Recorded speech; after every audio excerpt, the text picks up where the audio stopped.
Welcome to the super fun game review podcast. Go Mega Ultra Between Review Show. Down.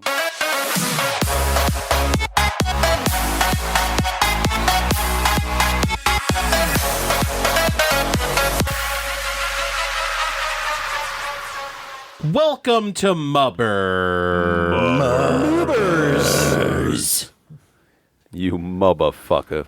Tonight, we will continue our retrospective series with the Sega Genesis. Sega.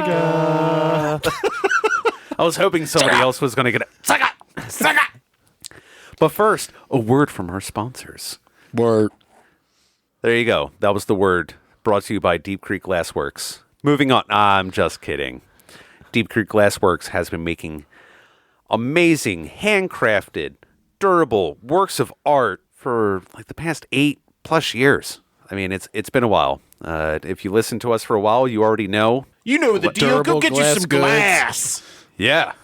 This, all the above. Crush-resistant boxes. If you use our code SUPERFUN, you get the box if you don't use the code SUPERFUN as well. But with the code, you get 10% off. Yeah, off your first purchase. And grab some pendants, ornaments, some glassware. Go grab some stuff. Support some small business and, get something that looks really cool and bring it into your life. God damn it. I still use and love my beer glasses that I got from Deep Creek. I'm so glad. It fits so well, like, in your hand. It got a grip. Like ergonomic. Yeah. I also had him make taster glasses for me. Oh, really? Yes. Yeah, and they're fantastic. Yeah. So you see that? It's not just for us on the podcast. You can even reach out to Tanner and Deep Creek Glassworks for your own custom glasses or whatever else you may have in mind. He'll look at it and be like, I think I can do that. And, work with you from there. You can pick you your tell colors. him what he wants, he'll say, I'll blow up just about anything. Yeah, I'm going to blow that right up. I'm going to throw it in a kiln and then deliver it to your doorstep via shipping in crush-resistant boxes. And that shipping... Free shipping. Free.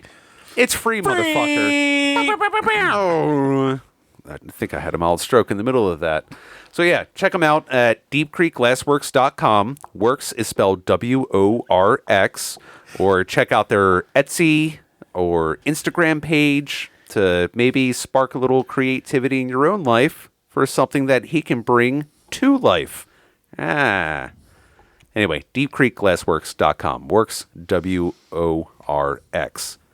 Today. Because that just doesn't stop. Wait, what does the today mean? Well, in the very beginning of the ads, we used to say, it's like, oh, go visit them today. Oh, okay. And now... So now we're just spelling it out and then yelling today at the We're end. just going off on these random fucking tangents that... Today! We have WORX. Today! I love how it's like a 2-minute ad every time. Oh, it gets longer every episode. It's something like that. Well, we appreciate him being here for so many years, so... And hey, if you'd like to sponsor the podcast and have an ad read, you get your money's worth. Yeah, exactly. We're going to do every you justice. time. Honestly, if you just want to pay us money to say shit, that's fine too. Mm-hmm. You have a guy named, Jacob that you don't fucking like Jacob. Well, fuck you, Jacob. That first one's free. You have to pay for the rest of them, though. Or, if you don't have anything you want us to say and don't have anything to sponsor, hit up our Patreon. Yeah. Yes, we have reopened the Patreon. We have. As just a support level. Yet, as we did have that on hiatus for quite a little bit, it is open now for it's for support and donation purposes, basically. Yeah, we're working on some things down the pipeline, so bear with us. So we do appreciate everybody who's stuck through and through with the past several years, and recording through a pandemic. Didn't necessarily sound the greatest, but hey, we did what we could, and we really do appreciate everyone out there who has been in our corner and still continue to listen, as the new episodes come out. So stay tuned. Yeah, we have some exciting things in the pipeline for sure. Yeah, it's going to be a good time. And while we're plugging stuff, Steve and I are on the Lag Libations and Lost Saves stream. You can find that at all of our social media outlets, the Daddy Porter Beer Group. There's a ton of us there, and it's going to be like monthly streams, and it's a fun time. We have our first episode out. You can find that on YouTube if you search Lag, Libations, and Lost Saves. Yep. Yeah. So it'll be the second Wednesday of every month. Clark and I will be a part of that, and it's a live stream, and then it will be archived, so you can check it out at your convenience. But yeah, we do have the ability that while the live stream is happening, if you're on YouTube watching it, or if you're on the one of the Facebook pages watching it, we can see your comments in live in real time and actually respond to them, which is fun, and people definitely get shout outs and things like that. So yeah. So if you have the time, please go check that out. And any likes and subscribes to it is greatly appreciated. As hey, we're playing around with new stuff, but it's a good time all in all. And you actually get to see our faces, which that doesn't happen so often. Yeah, it's a little different. Yeah, and your monitor should not shatter, but there's no guarantees. So let's get into this. It is Sega Genesis night. So let's have a little Trip down history lane. trip down history lane. What do we know about the Sega Genesis? So what we do know that the Sega Genesis, known as the Mega Drive outside of North America, which I only learned researching this, it's a 16-bit, fourth generation home video game console developed and sold by Sega. This was actually Sega's third console, which I also found out by reading about this. They had distribution in Japan and overseas before, but this was really like one of the first ones to hit Globally. What were the other ones? The second one was called the Master System, and Sold well in Germany.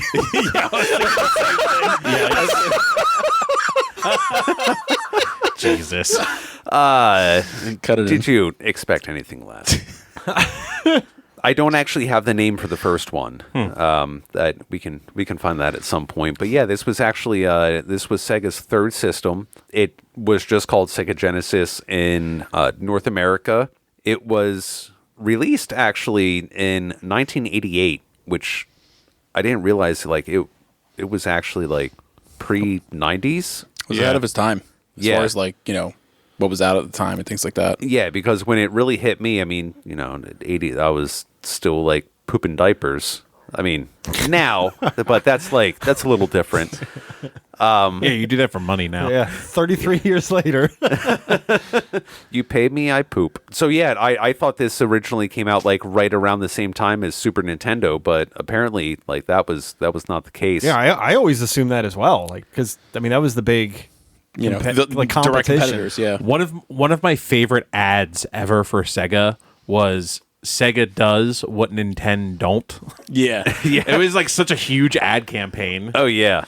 And they feuded. They feuded between Sega and Nintendo. They actively went after each other all the yeah. time in advertising. Yeah, that stuff's not done anymore. And kind of getting back to your advertising though, like it felt like, I'm sorry, Steve. No, you're fine. No, go. Super Talk. Nintendo felt like this clear cut, like if you were to imagine these people like it's like in a suit and tie type of console, and Sega's just doing whatever the fuck they want. they're just a bunch of grunge kids with mohawks. I mean, Fuck the system, bro. Like, Sega's just doing rails of cocaine off the top of the toilet back in like a fucking dive bar. what about a hedgehog?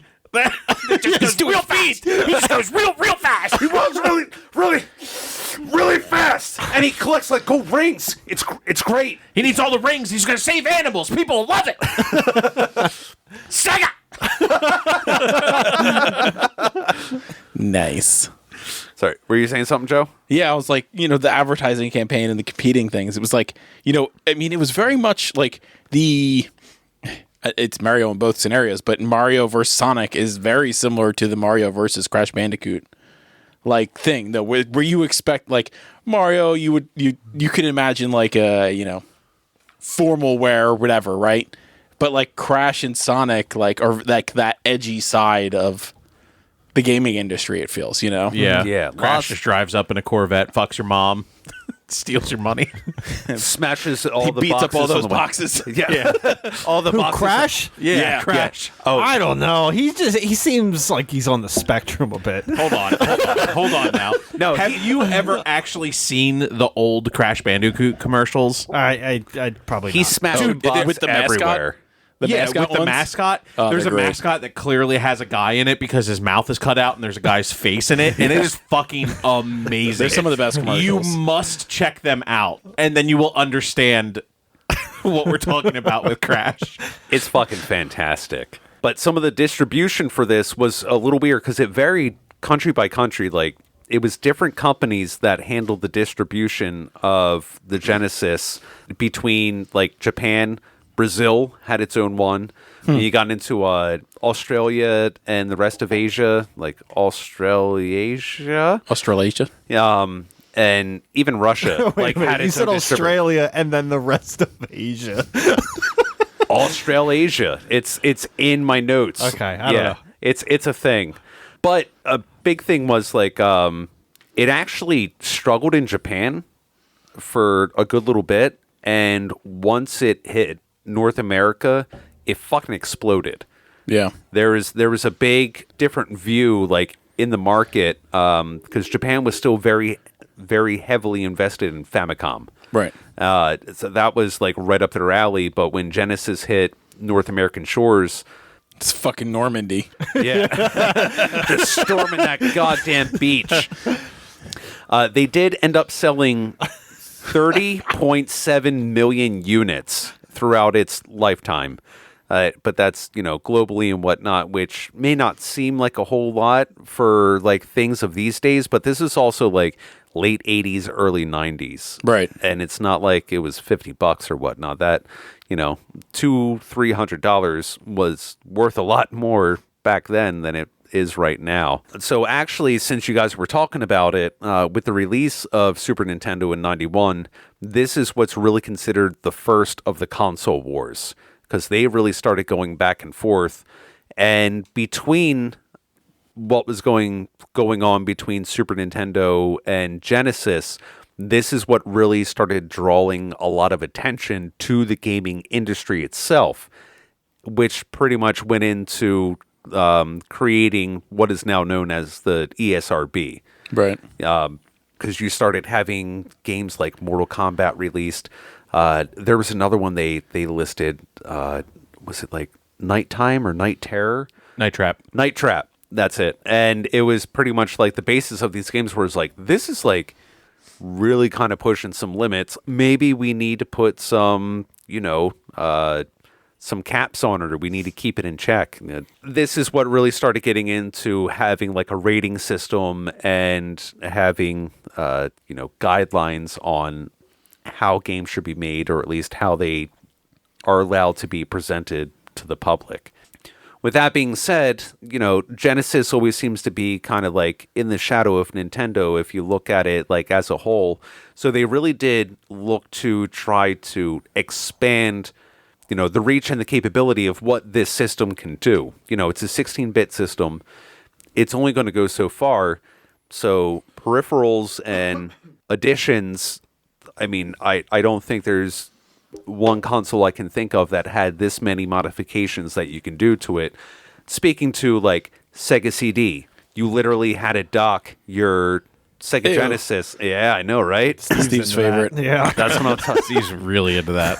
I had that underlined, italicized, and bolded because I was very excited to say that. Where you actually had Is to that dock. what you call it nowadays? Yes. But it goes by many names, but this at least eases in the rest of them before they say, "What are you doing to me, Steve?" So you actually had to attach the two systems together, and What are you doing to me, Steve?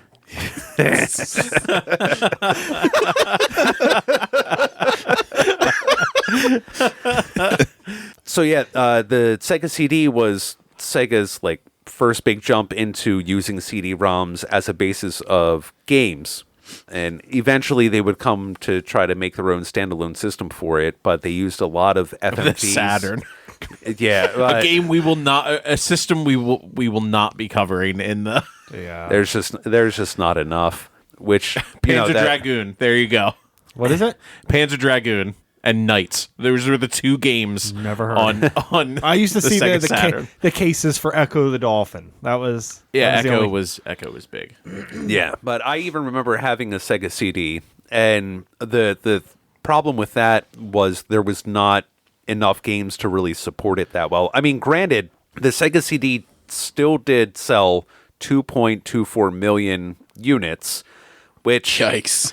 That's bad. Yeah, that is bad. It's not a lot. I think I had a game called Rise of the Dragon, which was kind of like a murder mystery, like story-driven game, and then Lethal Enforcers, which was like in the arcades and whatnot. And that really seemed to be the direction they were trying to take. Where It's it's probably like, one you should have just rented.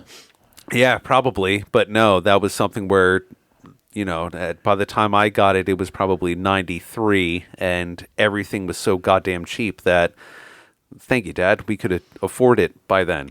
He tried. I really do appreciate that. That's less than a 10% install base. Yeah, for peripheral. it's not a lot. Yeah. I mean, they really didn't have a great track record in getting into the rest of the editions, because they also had the Sega 32X, which launched in 94. They Which were was just trying to buy only- time at that point. What's that? They were trying to buy time at that point. Which there wasn't a whole lot of time to be bought, because the Sega Saturn released 6 months after they launched the 32X. Oh, what the fuck? Yeah. All of the peripherals and stuff with Sega this is the beginning of their downfall. Yeah. It starts and ends with the Genesis. Like they spread themselves too thin, developing all this new tech instead of actually thinking about proper ways to go about building the business through consoles and things like that. They were like, oh, we can just we'll just put it like fucking modular attachments all over our fucking existing thing, and like you can only push that hardware so much before it becomes completely You useless. segment your user base a lot too. Yeah. And you just make it, like, oh, we have this AAA game coming out for the Sega Genesis 3DX, blah, blah, blah, blah, blah, like, and then it's just like, cool, there's 350 people that have that. Yeah. So you've spent all this money, you've paid all this money to have it developed, and it flopped, and now you're just in the weeds on you fucked everything. yourself. Yeah, like Yeah. it really... Yeah, Yeah. with the 32X launched in November of 94. The Sega Saturn was supposed to launch in, I think, October of 95, and they actually launched the Saturn in May of 95. So they released it like 6 months ahead of schedule, and the 32X only had just came out. I believe there was a reason that they released it early. Like there was a massive amount of people that already had the console. Like they had already gotten it out to a bunch of places, and then people started breaking street dates, and they were just like, "We have to release it." I mean, I think that's what maybe. happened. Like because the Sega Saturn was like another one of those things where it's just like it was a complete and utter failure. I had a friend that Sega. had a Saturn, though. So did I. And at that point, it was like, this thing's really neat at the time, but that's only because... That's how I felt about the Dreamcast. Yeah. So that's the thing. Like Sega comes out before their time. They don't necessarily invest properly in that tech. Right. Like the Dreamcast could have went against everything at the time. Could have, yeah. But the problem was they were 2 years early to market. Mm-hmm. Not everyone had the install base of broadband, so that cut, like A large portion of people... large portion of people lost functionality on that. And by the time everyone had broadband and everyone could really utilize that system, the system was already dead.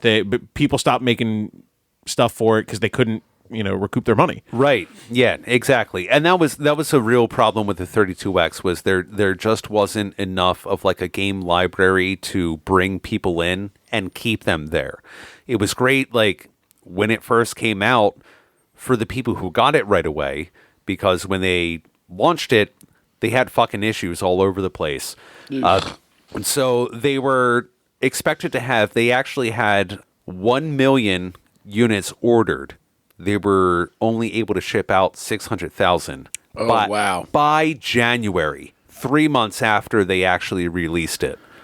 So they're already shooting themselves in the foot by releasing something like this so close.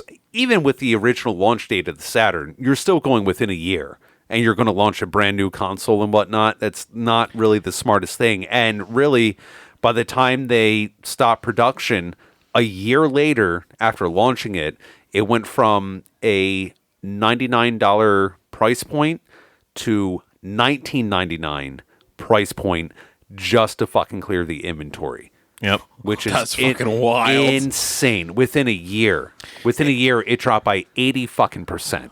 It's one of those things, and I'm sure if you had like one of these fucking Sega Genesis with like all of the Transformer parts, it was a pretty odd spectacle to see. But like, it's like it really is like the tortoise and the hare. Like, yeah, Sega is just running around like, oh, we're gonna like add this to our system. We're gonna add this to our system. Nobody was just like, hey, Nintendo's just like not doing anything. They're just pumping out quality games. Here we go. If you look at the quality of games of first-party Nintendo versus first-party Sega in this time, Sega is so wrapped up in what their next attachment is for the system that Nintendo just is like, oh yeah, we made Mario Paint and you can play like fucking music in it, and it's going to be this thing that people still fucking... Yeah. I still have some of the Mario tunes Paint stuck is in my the head. goddamn shit. Yeah, it's fucking awesome. It's fucking awesome. But what I'm saying is, like, Sega wasn't doing any of that. Sega wasn't doing any of this charming stuff that what keeps Nintendo in business. Yeah, and Sega had some real potential. They just mismanaged things so horribly that they were their own demise. Like when it comes down to in the end. I mean, and this is what leads me into the next one. It's not necessarily... Well, no, I guess technically there was a peripheral for it. Sega Channel. Yep. The only good one. I mean, it was incredible to have something like that sort of technology, like at the time. Oh yeah. I mean, it was basically a cartridge you would put into your Sega. It would hook up through coaxial cable through your cable provider. I think like Turner was the big one at the time. Yep. That's really dating it. And there would be like monthly rotating games that you could play games, play demos. There was even ones where you could have like cheat codes accessible for some Game games. Shark built in. Yeah, exactly. And it was 50 games that rotated monthly. And then after the first 6 months, they changed it to every 2 weeks, and it's 70 games. Yeah. Which is crazy because it only had like an 800 game library. Right. So even Like with that, globally. yeah. And it's like I think that growing up, like out of all the years, I had one friend that had Sega Channel. In my opinion, it was the only reason to own a Sega. It was probably the coolest thing I've ever seen at that point because I mean, it's the first Game Pass. I mean, this is where like your Xbox Live Arcade, came from. This was the predecessor to all of it. This was groundbreaking. Yeah. And they were doing this in like the mid fucking 90s, and it died. And we wouldn't see it again for 10 years. Yeah.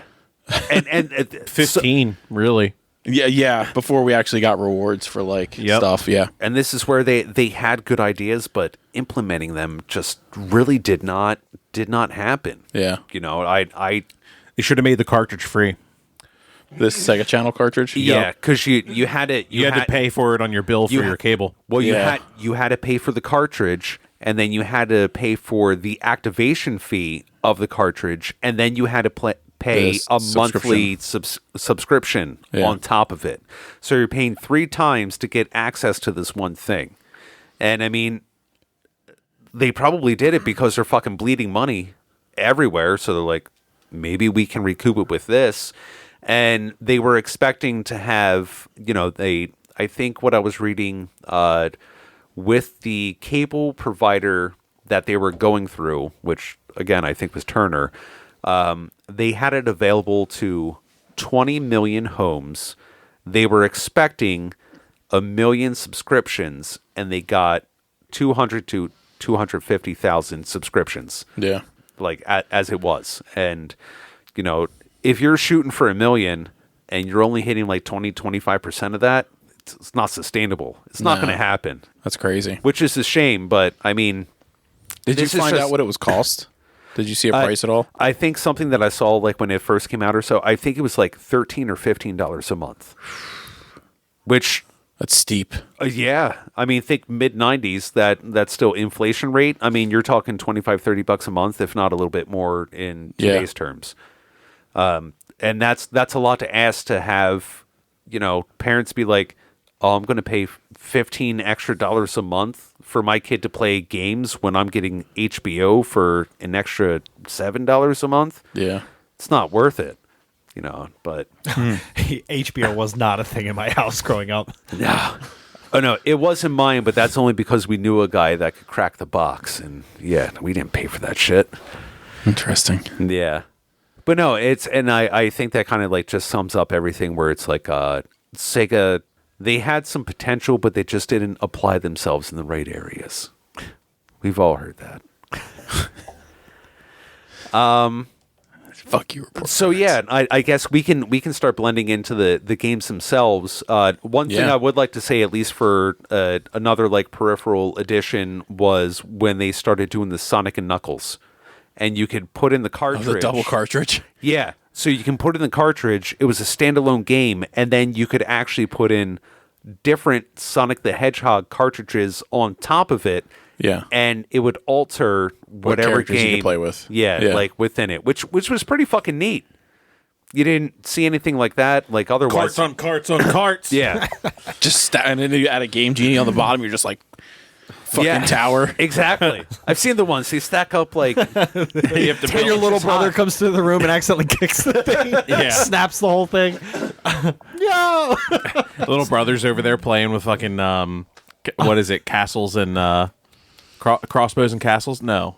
You know the board game? yeah. You know the board game with all of the like the little crossbows and stuff that you're shooting balls all over the have fucking weapons place? and warriors. Yeah. Weapons Yes, and warriors. that's yeah, right that's down the there. one. That's the one. there it is. Yeah. there it is. I bring it out every time my nephew comes over. He fucking loves it. Yo, yeah. There you go. One Yeah. marble left. I ate the rest. Marbles of are them. pretty cheap. You could probably just buy some. yeah. Glass ones. hey! I got a guy. I got a guy who makes marbles. So yeah, I thought that was really neat because the only other thing that I can think of that Nintendo was doing was the Super Game Boy, where you can put Game Boy games in it, and this was like an entire cartridge to put in. But let's Excuse me. let's get into some of the games. And speaking of Sega Channel, I just remembered a fifth game to put on my list. There you go. There you go. Why don't you start with the fifth game on your list, Harry? There you go. What a great fucking segue. Yeah. Okay. Fine. I'm gonna put my question mark one. I'm saying Sonic.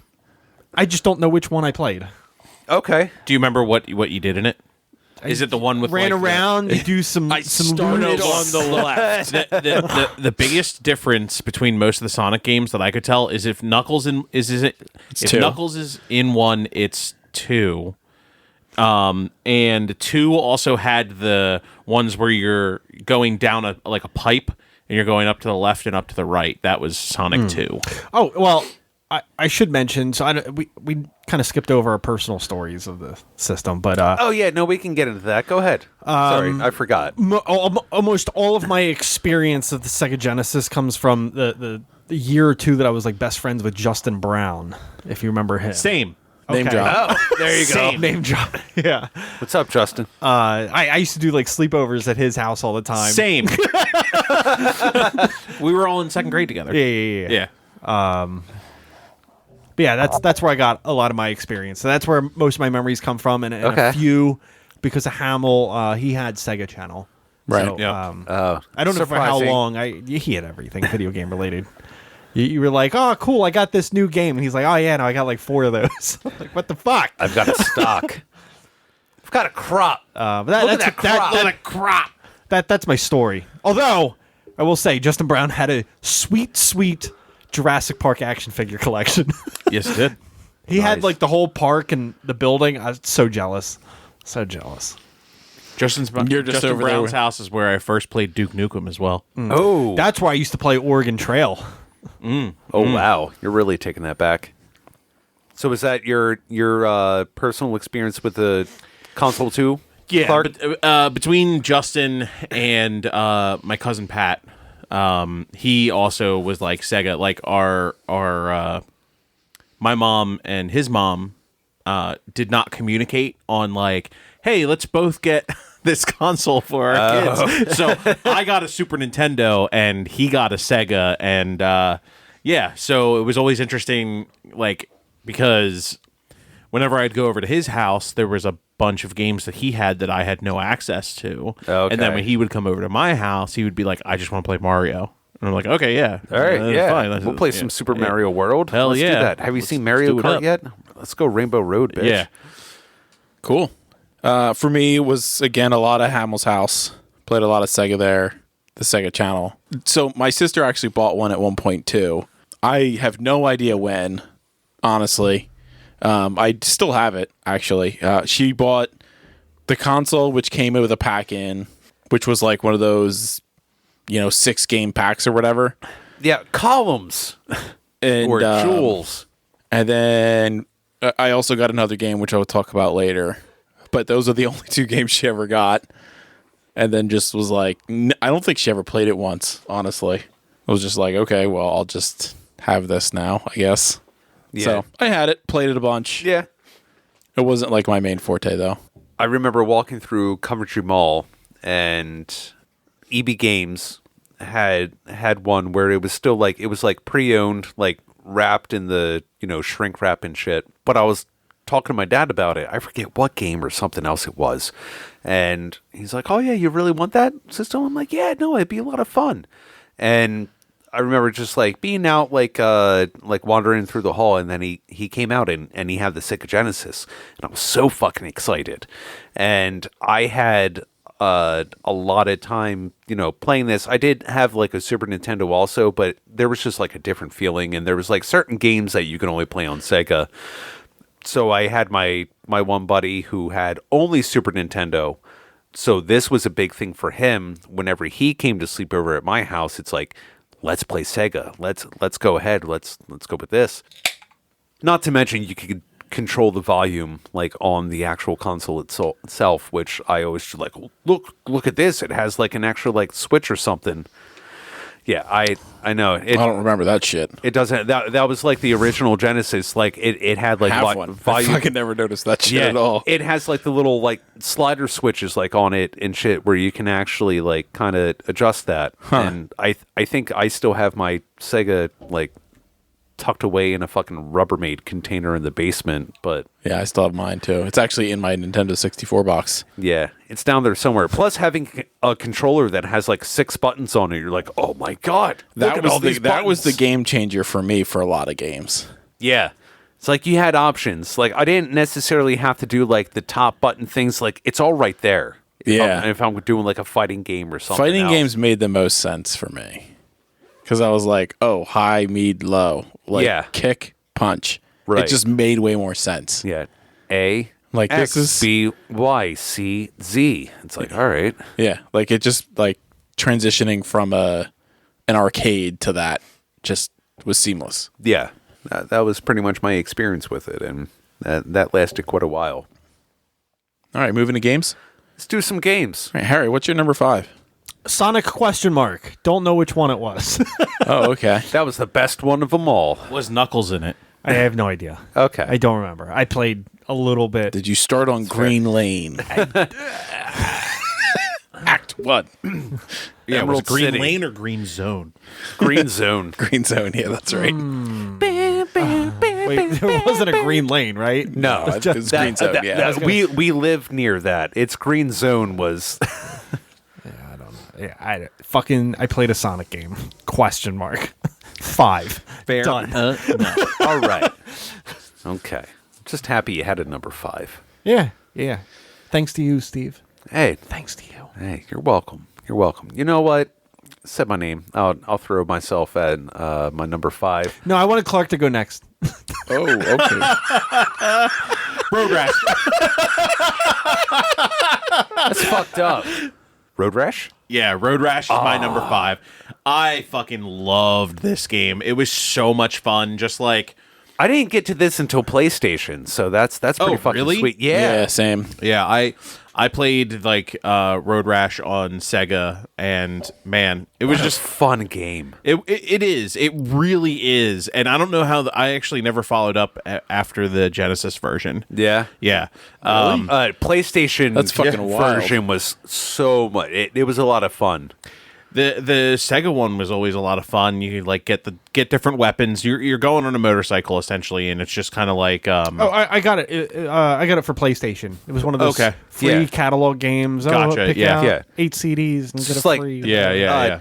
Motorcycle battle melee, like just the entire thing's like just. I just remember people coming up to me, and like I felt like I had this just like secret combo. It was low kick, and when they got close, if you had the chain high, and it would always topple anybody that came, even the cops. Yeah. So what did you do like in the game? Not real life, where you just low kick, chain people, and fuck the low police. kick, low kick, chain people. Just like 7-year-old Clark running around, chain you, bitch. Yep. They're fighting to get rid of that in the Supreme Court right now, Steve. Oh, the Road chain- Rash. No, the ability to do low kick, high Oh. chain the police officers. Yeah, I'm not allowed to talk about that anymore. That'll never pass. NDA. Can't take away my chain gang. Let's stop talking about my lawsuit. And no, I'm kidding. Cool. All right. So Joe.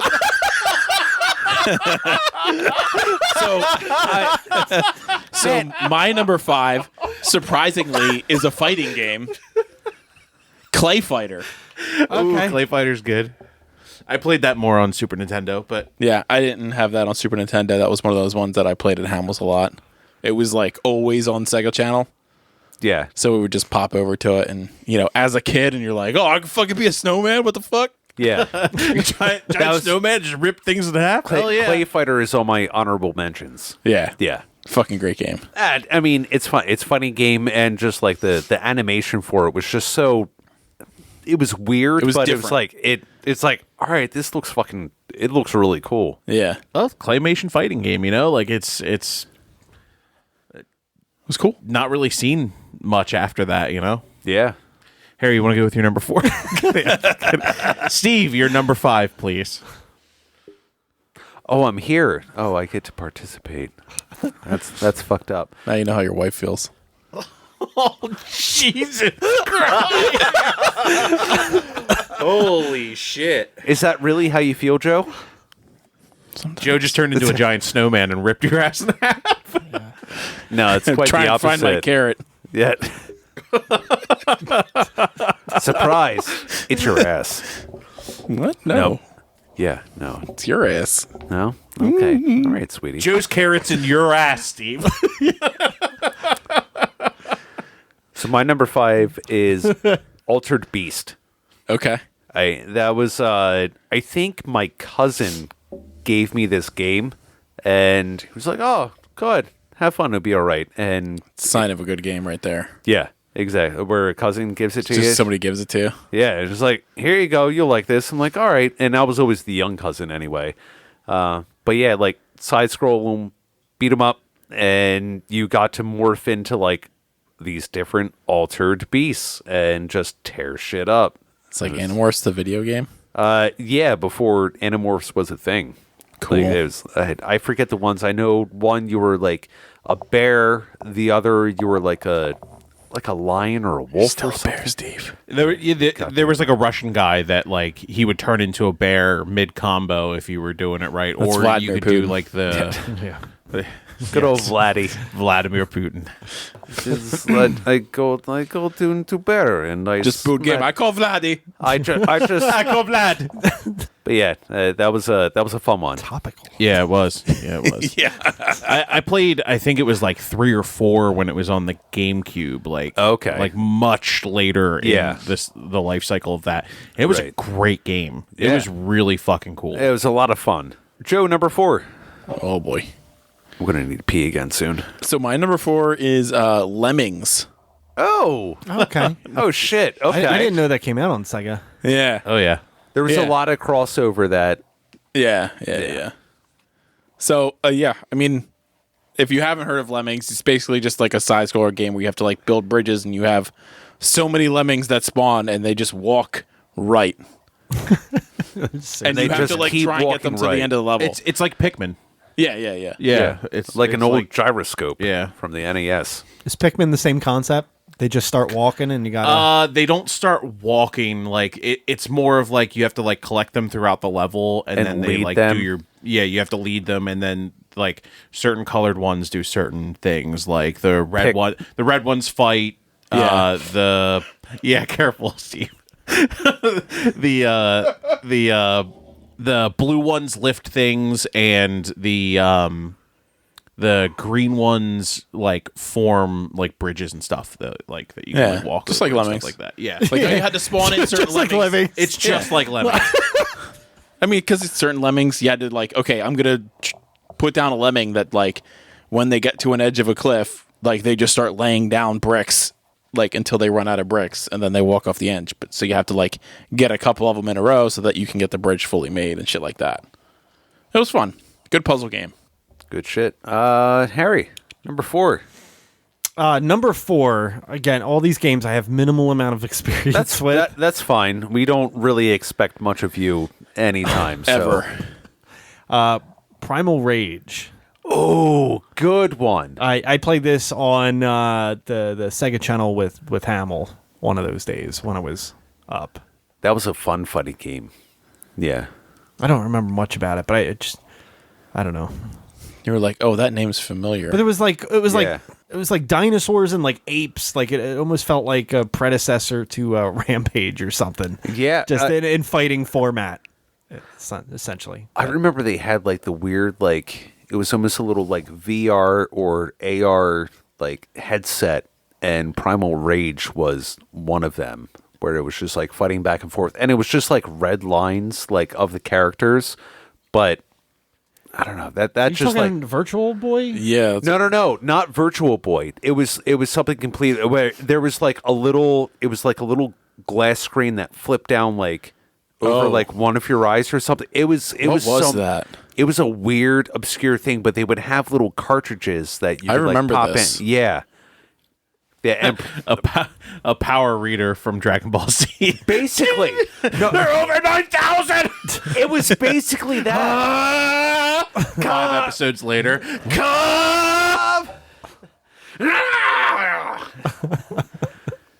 I blew a hole in the earth. Yep. So that's my number 4, Primal Rage. All right, cool. And Clark, I'm going before you. My number 4 is NBA Jam. Yeah, fuck you.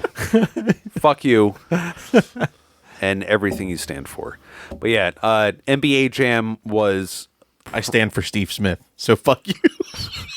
That's fair. I feel the same way. Fuck that guy. Yeah, a lot of time spent with NBA Jam. I think that was actually probably my first sports game, if I really think about it, other than like track and field for Nintendo. And that's just where even till today, I still use like some of like the slogans they used to. He's on fire. Is it the shoes? Boom chakalaka. From downtown. From downtown. Oh, Ugly shot. yeah. Man! It's just like 2-on-2 basketball and shit talking back and forth. And then you can get the mascots. Like, Yup. you can play with the mascots like back and forth. You play as Bill Clinton. You could play as Bill Yeah. Clinton. That's fucking right. Jesus Christ. They had like That's pretty wild. yeah. Yeah. They had some really weird shit in there. Bill's got the moves too. He does. Yeah. Hey, Oh, wait, we what know the- that of his political career. Yeah. I'm gonna, President can dunk. I'm gonna slam dunk and then get my dick sucked by this intern. Oops, double dribble.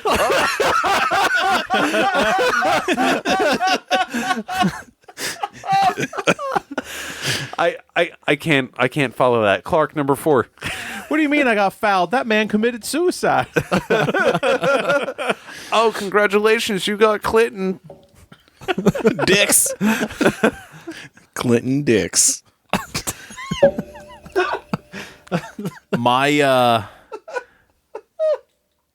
My number 4 is so I have to preface this. There's a lot of games that essentially are the same formula and then pick your favorite license and throw it on top. Sure. Oh yeah. What's yours? The Punisher, which was Streets of Rage with the Punisher thrown over it, and instead of having I forget the Streets of Rage character names, but it was the Punisher and Nick Fury. Oh. And just running around beating people up, and I've always been a fan of the Punisher, and it was just a fun game that my cousin had that we played hours of.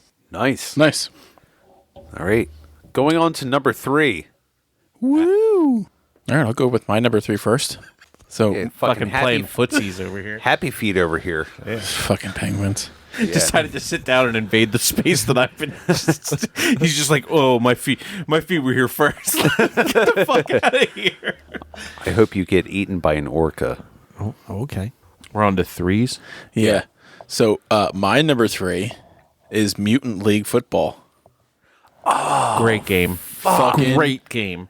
I'm going to remove it amazing. from my honorable mentions, but it's there. That came up when we were talking about the libations and lost saves. Like we were talking about football and Mutant League. God, what a fucking game! So great. Yep. So fucking great. They tried to like remake it on what was that? Was it 64? They tried to I do think like a so. second version I of have it. it for Switch. Do you? Yeah, Really? there's a new version that you can like. It's like typically like $10 or $15. It's great. It's still a Interesting. lot of fucking fun, and it came out like a few years ago, but like they have the rosters from all of the teams like then, so you can find like the Chicago. I think it's just the Chicago Monsters instead of the Monsters of the Midway. Yeah. And it has character names that are like the characters that Yeah. are in Or like the on the actual team. original Yeah, one. it was great. Yeah. Nice. Yeah, so if you haven't played it, it's basically just monsters playing football, and you can just like kill people and shit like that. Like there's like one team where you have like spikes and you can just roll up into a fucking ball and just like murder people. Yep. Yeah, decapitations, complete guttings and whatnot. It was super violent. Explosions of body parts. It's Madden and Mortal Kombat combined. It's great. Yeah, good description. That is Fucking exactly great. what it is. It's Madden Combat. Madden Combat. Look at that right here. Clark, you're number 3, sir. My number 3 is Comics Zone. Oh, I remember that name, but I don't remember the game. It was a really cool platformer where you're going through, and each screen essentially as you're going through this platformer is a panel of a comic, and as you move between foreground and background, sometimes you bust through like the margins and things like that, or you'll like duck behind the margin. That's how and you would things have like to get to the next screen. Yeah, or it was like continue. This is actually my number 3 also. Yeah, Comic Zone was fucking awesome. There was so much like innovation that kind of came just like in creating like a brand new game where it didn't feel recycled. It was Right. a new concept. And they really took the idea of moving into the foreground and background and ran with it. It's something that you later see used by like Super Nintendo with a bunch of games moving it like on a flat plane, still moving into the foreground and the background, and actually having 3 tracks on every level, like that kind of thing. It was really. I still every once in a while when I see it go on sale, I'm just like, maybe I'll pick it up, because you can play it on PS4, I think. Oh, really? Yeah. I that's something I would definitely buy. 'Cause Yeah. I remember that really just as like, being a younger kid, like looking at it like, this is amazing. I might have it for the 360, actually. Oh, Now I'm really? thinking about it, yeah. I'd have to check my Xbox library, but Good luck with that. Yeah, it's just that Go on a Microsoft. very like over embellished protagonist, and it just I don't know. you play it, and of course it's like called Comics Zone, but it feels like you are like making your own story in a comic book. It's like with the animation style and the depth, like you were saying, like having like the multi levels to it. That was the first time I ever encountered a game that actually really had that. Short of like, oh, Super Mario, you can go behind the bushes, and then here's like a secret way to like a tunnel, but this is like a main point of the game. That is, the animation was just Top notch for the time. it was stupid. It was so great. It was so great. Cool. So we got a twofer on that one. Harry, number 3. Number 3. So I own this on Super Nintendo, but I first played it on Genesis. But it's Terminator 2 Judgment Day. Oh, fuck. That's a good game. I had it for Super Nintendo also, but that was such a fun game. I played it on Sega. It's a great game. Yeah. I think it kind of speaks for itself. It was kind of like an arcade ported to the at-home consoles. That's the one you use the light gun with, right? You can, yeah. Yeah. Using the controller's a pain in the dick. Yeah. But There was an Aerosmith Area 51 game that was somewhat similar. Or Revolution X. It was like Aliens and Aerosmith. I don't... Yeah, it was an arcade game that also ended up hitting consoles. Oh, wow. I remember playing it at Danny Brazillo's house. Brazil. Fucking name dropping. Yeah, I know. Kids from our high school. Elementary school. Yeah. So let's get into our number 2s. My number 2, Madden 94. Okay. I played a shit ton of this game, and also this is when the Jaguars and the Panthers were like the bonus teams, and they were so OP'd over any other team's stats. I mean, like a lot of them float around like... Was that the first year for the Jags and the Panthers? 94? Yeah. Yes. Yeah. Okay. That makes sense. They were brand new. Like They didn't have players. No, they were. They were just like, I don't know, give them 99. Yeah, they were exactly how it went. They were extension teams at that point, and they're Yeah. like, we're going to throw them in here. And I always remembered, if you pick the Jaguars, and on the kickoff, it would go so goddamn far, and all you really needed to do was just like take one person from the kicking team, run your player down. 90% of the time, if you hit somebody, it was a fumble off of the kickoff. Like, it was just like so overpowered. Like, it.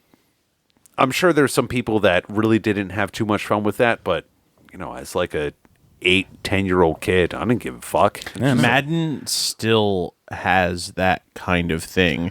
I would say it's not nearly as effective as it was in the 94 variant, but I do still knock the shit out of a returner by grabbing one guy and just accelerating as quick as I can down the field The entire time. Yep. And then as soon as I'm about to tackle, I let off of the gas and let the stamina build up a little bit, and then press on the hit stick. Yeah, the hit stick, and just fucking level people out. I miss a good football game. It's been too long. I need to. Thanks, EA. Yeah. Thanks, John Madden. EA still makes good games for Thanks, Madden. EA. Just saying. I mean, but it's the same game every fucking year. It's not. Tomato. But we'll wait for our sports retrospective. That's we not won't. happening. That will never happen. I know. Thank you. Oh my god! That'd be a nightmare. I think I'm the only You person guys that did actively Farming plays a Simulator. lot of sports I'd pretend games I'm not here. home that night. Although UFC 4 is one of the free games on PlayStation Plus right now. So. I've been playing it for like 3 years though. I haven't. I will play it though. Yeah, got it. Make sure you get it. All right. Number 2, Joe. The Streets of Rage series. Okay. Just the entire series. They Great were games. all on my pack-in, so Fair. I played all the shit of them. Nice. All of them, all the time. Fucking fantastic games. Loved me a good side-scrolling beat 'em up. Just fantastic games. Pretty much all the way around. Good shit. Yeah. Harry? Number 2 is another one I played with Justin Brown. I played a lot more of this game. I think we just like cranked it out one sleepover. But Toe Jam and Ayo. Earl. Oh shit. Okay. Great game. I remember just being like, this game is fucking weird. Oh yeah, yes. It's a super Very weird strange. game. Yes. They were competing with Earthworm Jim. That's in my honorable weird mentions. factor. Oh, there. I got another one in honorable that we'll get there. I don't remember too much about it. I just remember the levels being very strange, and I think he knew a lot of the ins and outs. Like, is there a lot of secrets and shit in that game? Because I think it was like, here, come this way, and we're gonna do this, or we're gonna take this path. And Sounds dirty.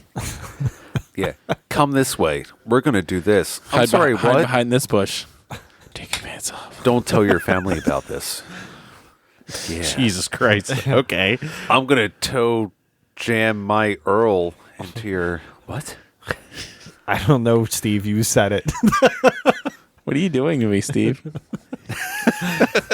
Yeah, Good Joe's over fallback. here hot and bothered. A lot of the time, though. Just hot. What are you doing to me, step toe jam? He's not bothered at all about this. I just want to know. You're a good boy, Joe. Harry, I think you and I should leave the room. Yeah, something. It's about to smell like ass in here. It's going to taste like one, too. tastes like one. You heard the man. What? I fart when I'm excited. That's inappropriate. Correct, but inappropriate. It's just his asshole getting ready and going, woo! Hey, A Joe, lot I'm of this coming is going to over. have to be cut. This is like too much. Cut it in. No, it's staying in. No, this is the fun stuff. Yeah, it's a Steve edit. He It is. You know, there's a doesn't little cut more- anything. He just adds more content that he finds on the internet.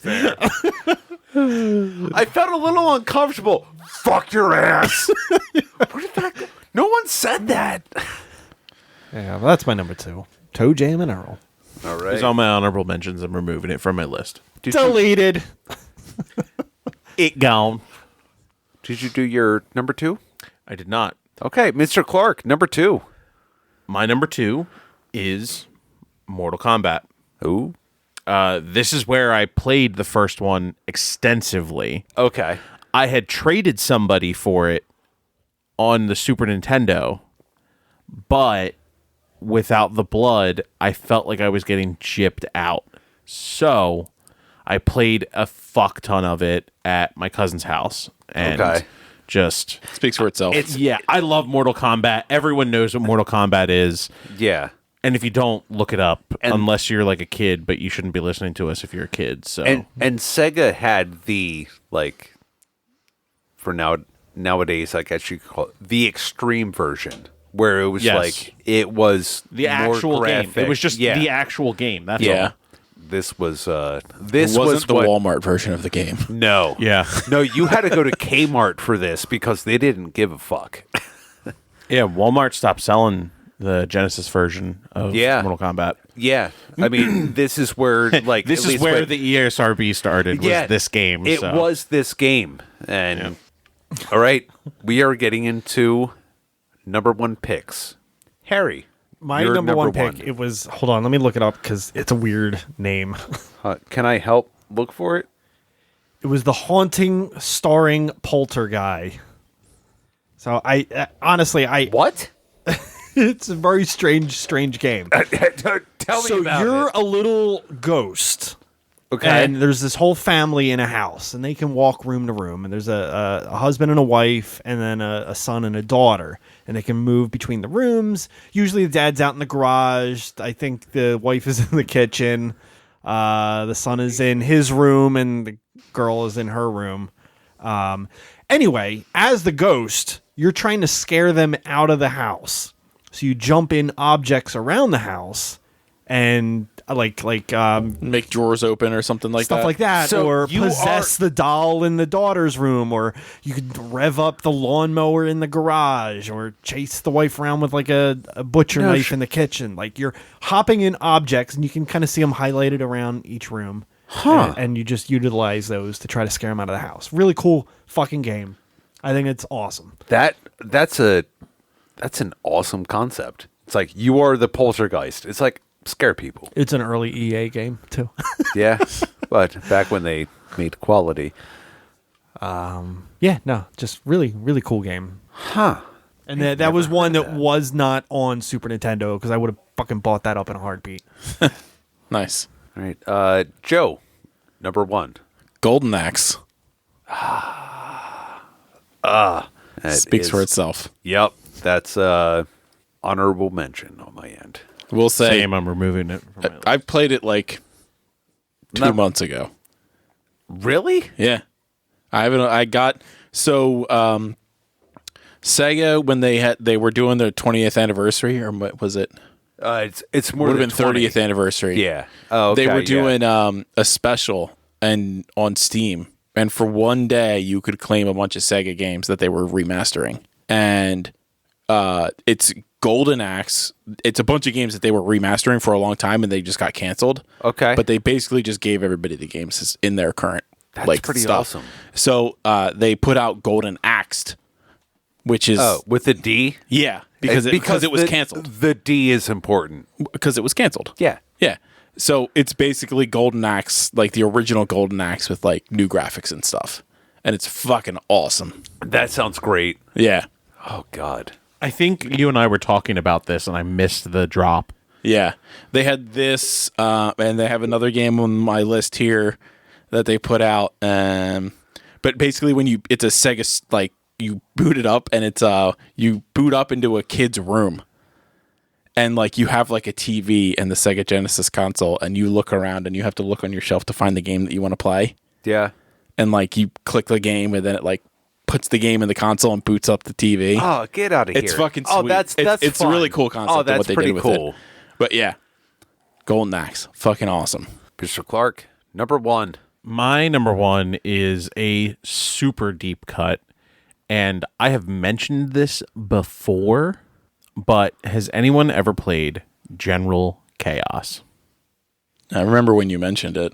Yeah. Yeah. No, have not. So, General Chaos Professor Chaos. is like. Did you ever play the Mercenaries games for PC? Yeah. Where you're like you're kind of like moving commandos around an environment, Okay. and this is like 5v5, and you're going on missions, and it's kind of like XCOM where I you're was like, going to ask, is it something like that where it's like a strategic? yeah, but like instead of like, whereas like the newer versions of XCOM are just like, oh, this wall, you can very obviously get behind this. There was not that. You had to decipher from the picture that you're looking at where you think you were actually going to get cover. It was really awesome. They forced you into archetypes for your troops. So it's like, okay, I have 2 machine gunners, 1 sergeant who makes sure that everyone gets their stuff, but if he gets killed first, all your guys get demoralized and they like start losing bonuses. Oh, wow. It was really, really in depth. And this was a Justin Brown game. And I remember going over to He's getting dropped a lot tonight. I remember going to his house and he was like, yo, I have this game that like you can't get anywhere. And I was like, okay, that good. What is it? And he was like, oh, it's this General Chaos game. And he put the cartridge in, and then it was 5:00 the next day, and my mom was picking me up. I didn't sleep. Like, I didn't sleep. We stayed up Right. all night playing this fucking game, and then my mom showed up at 5:00, and I had been It's a brainwashing device. no, I had literally been up for almost, I want to say like 30 hours, Chick Pokemon. just playing this game, and occasionally getting something to drink and eat. Like, it was fucking wild. Mountain Dew and Cheetos is a hell Yeah. of a fuel. But the game Yeah, was that's just- absolutely incredible. Huh. Cool. Steve? My number 1 is Battletoads. Okay. And not the Double Dragon version, but Battletoads. There Right. was just something about The difficulty of that game? yeah, side-scrolling platformer.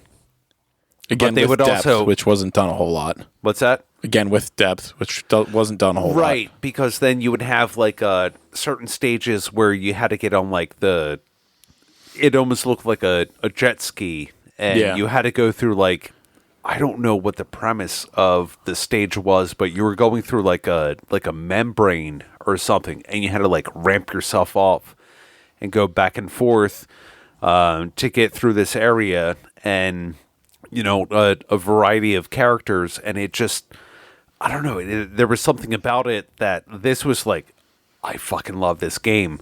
I never owned it, but I would rent it at least like once a month, or at least when it was like, hey, we're going to go to AZ Video. Let's go pick a game. I'm like, Battletoads. You just got that last week. I know, Battletoads. Nice. I hope it's the same cartridge, because maybe there's a save spot or something on there that I had before, and I want that. Nice. I wish I actually owned it, but I'm sure anything Battletoads related nowadays is I'm not a meme. I'm not. Yeah, it's a meme, and with that, it gained value with that, which is pretty cool for them. But I'm not going to pay that sort of money.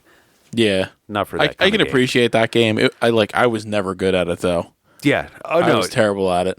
it took a lot. Cool. So let's do our honorable mentions. We'll go down the list. I know a lot of these have been crossed off for us. I'll go first. Clay Fighter was mentioned. Yep. Golden Axe was mentioned. So I did put on here Battletoads, Double Dragon, Sonic Spinball, which was basically a Sonic game that was pinball. Right. Just kind of like an extra title, but I played a lot of it, and I actually had a lot of fun with this because It's probably the only Sonic game I enjoyed, honestly. yeah, it reminded me of like Pinball 3D that you had on like the old Windows console, but like kicked up to another level. Right. I also had Booger Man. I don't know if anybody's like seen it. It was just, Yeah, it's just a platformer with fart jokes. it still appeals to me, of course.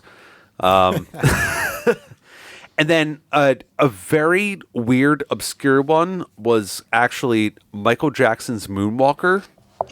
It was That game's ridiculous. Yeah, it's a wild game. It was a weird fucking game, but there was something about it where it's like, okay, why not?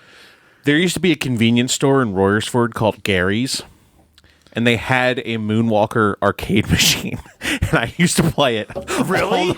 All Like the Michael fucking- Jackson's Moonwalker yes. arcade? Yes. You mean the I Got It at Gary's store? Yes. Is that the Yeah, one you're yeah, talking yeah. about? Yes. Okay. No They shit. used to have Moonwalker in the walk-in, and I would always ask my mom, I'd be like, Mom, can I have $1? And she's like, the game costs 25 cents. I was like, yeah, but I need $1. Yeah. I need $1 worth of Michael quarters. Jackson says I need to pay him $1. And it was just like way the fuck out there. It's a weird fucking game. It really Fun. is. Real fun. Yeah. Weird game. But it just, then you just have, 16-bit Michael Jackson. It's like, kind of sounds like him, sure. Why not? He's just walking backwards in his fucking white like suit with Yes. the fucking bowler cap or whatever you And want to then call they it. just all go to the moonwalk, like where they're like the lean lean back or over. whatever. Yeah.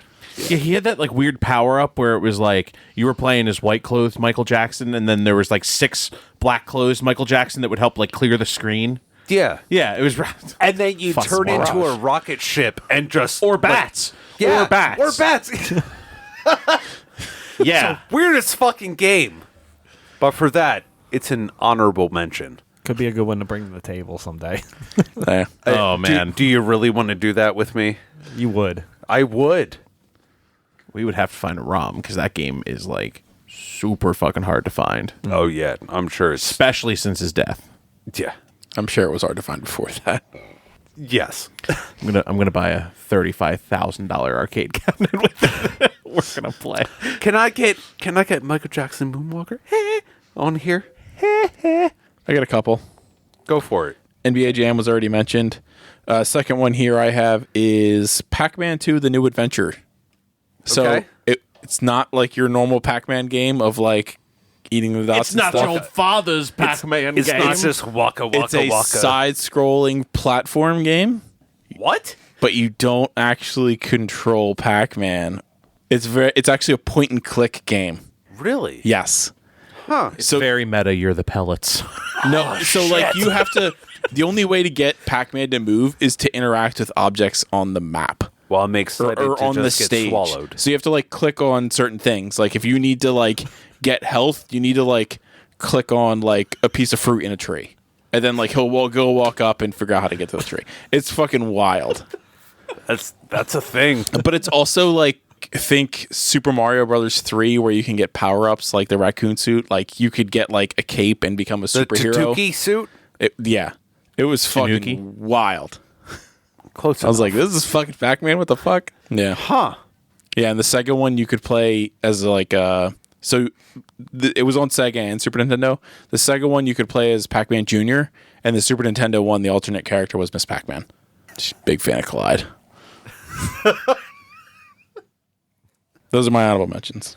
Harry. I watched Hamill play Echo the Dolphin for a few minutes. Honorable mention. Boom. Okay. Stamp. Yeah. Clockmane? Actually, there is one more honorable mention I want to make, and it's not for a good reason. But they Okay. also ported over Zombies Ate My Neighbors on that game. You know I'm a huge fucking fan of that game. But there's a lot of features that are fucked up in the Sega version. Yep. I think the screen is actually like between a left and a right. Like It's a little it's tilted. It's off 3 pixels. So if you go down, if you go off to the right on the bottom of the screen, you'll come up at the top at a weird angle. How did you learn this? Where it's all Found it on the internet. 3 pixels. I think I'm thinking of something else, but I think it was screwed up with the map or something, and like the cycle of items, and I think some of the icons were like off the screen or and it was fucked up. It was a fucked up port to the Sega version. Yeah, that's so that's what I'm saying. When I thought you were talking about the character. no, 'cause- when you would walk off the screen, Yeah. when the game initially boots, the HUD's fine. The second you walk off the screen to like have it like adjust, the Yeah. second it adjusts, it moves all of the stuff. By like 3 pixels? It's like it's like 3 pixels. huh. Because on 16-bit, pixels are gigantic. So like it's Yeah. actual like It matters. it's very Yeah. noticeable at 16-bit. Interesting. So yeah, sorry. Honorable That's all good. mentions. No. That's fine. Clark? My honorable mentions. I just wanted to give a shout out to John Madden football in general because the first John Madden game that I ever played was on Genesis. Yeah. Yep. Same. It's Thank you, Mr. Madden. yeah, that legacy stands for itself. He did well. Vector Man. I always thought that was a really interesting platformer as well, like platform shooter. Yeah. Fuck. You just Bob. B.O.B. Like as a Bombs over Baghdad. I know, not necessarily Outcast, but B.O.B. was like a great like Bring your own bows. a side-scrolling like platformer, like shooting, and it had like a lot of it just popped up. I just saw like the little the case cover graphic like in my mind. Like, It's a great story, Steve. You got any others, Clark? fuck you! Yeah. How dare you? My last one is Trash. I'm one of those kids that actually played RTSs on like PC back in the day and actually tried to play them on consoles. Oh, I'm sorry to hear that. And the one that I played on console that actually played pretty well was Dune Battle for Arrakis. It was a really cool game. I think my cousin had gotten it because my uncle had bought it for him because he was reading through Dune in the early 90s at one point. I was just like, oh, there's a Dune game. Just like gave it to him. Give him every Dune related thing. And my cousin Pat was just like, nah, it sucks. And I was just like, here, let me try it. And that was it I had for honorable mentions. I'm just going to roll right into my games that defined. Other than the things that we talked about here, Streets of Rage and the Sonic games in general really defined the system. Cool. Joe? So to piggyback off of Clark's honorable mentions, John Madden first game came out on Sega Genesis in 1990. It's ridiculous how long that series has been going. In addition to that, I have Super Hang On, which was the motorcycle racing game. Oh yeah. Okay. Yeah. Played a fuck ton of that. I think like that's like one of the earliest like racing games that really stood out to me. Yeah, that was one of the ones where it was like arcade, and they're like, we need to put this on the console. Yeah, because I Yeah. always played it in the arcade, and then they put it on Genesis, and I was just like, yes, this is exactly what I need. Yes. And then obviously Mortal Kombat. Harry? Console defining. Yeah. Everybody's done their honorable mention. Yeah. The console defining, definitely Sonic. I think that speaks for itself. Like that's just the mascot of Sega. But I think Mortal Kombat, just because of the blood aspect, I think that made a lot of ripples for the system. I don't know. I think that's what I got. I just kind of remember them just having a lot of a lot of parallel games with Super Nintendo. So Yeah. Yeah.